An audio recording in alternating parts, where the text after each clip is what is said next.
હવે આજે આપણે જમવાનું શું બનાવવાનું છે? શું ખાવું છે? જે કરવું હોય જે કરવું એટલે કોબી બટેટા ટમેટા ને ડુંગળી સિવાય કોઈ ઓપ્શન નથી હોતો આપણી પાસે. ઈ તો શું ખાવું છે? બટાકા વગરનું જે કરવું હોય. પાવભાજી.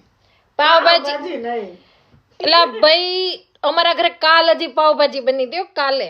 મને બટાકા બહુ જ ભાવે બને છે. પાવભાજી. એ સિવાયનો ઓપ્શન બોલો. નહીં, પાવભાજી કરવાની. નહીં, બટાકો ન હતો ને એવું વસ્તુ બોલો. કન્ટિન્યુ ફ્રેન્ડ કબાબ અમે નો કબાબ 7 દિવસ આપણે તમને ખબર છે શાક રોટલી નથી ખાધા, વેજીટેબલ્સ આવે. પણ 7 દિવસ જો એક દિવસ આપણે સમોસા સમોસા નહીં, ઈ પેલા આપણે સૂકી ભાજીના થેપલા બનાવ્યા હતા, પછી સમોસા બનાવ્યા હતા, ત્યાર પછી આપણે પેલું મંચુરિયન બનાવ્યું હતું, ચીઝ ગોટાળો બનાવ્યો હતો, પછી આપણે શું બનાવ્યું હતું? કાલ ભાજી બનાવી. કાલ ભાજી બનાવી હતી. એની પેલા કેમ વળી ઉત્તરાયણના દિવસે બદામ શેક પૂરી ને એવું બટાકાનું શાક. એના આગળના દિવસે છોલે રાઈસ ને ખમણ બનાવ્યા હતા. ખમણ અને પેલો શીરો બનાવ્યો હતો, અને એના આગળના દિવસે શું બનાવ્યું આઠમણે હતું? તો આખું એવું જ ચાલ્યું છે.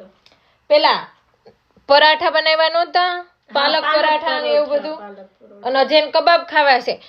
સાચું કેજો, તમારા ઘરે આવું થાય છે? અમારા ઘરે શાક રોટલી કોઈ નથી ખાવા, બોલો. આજ તો હે ને આખા મોભિયાન શાક કરી દેવું. ખાધું કોઈ દે આખા મોભિયાન શાક? મારા બા કાયમ એવું કહેતા કે આખા મોભિયાન શાક કરો.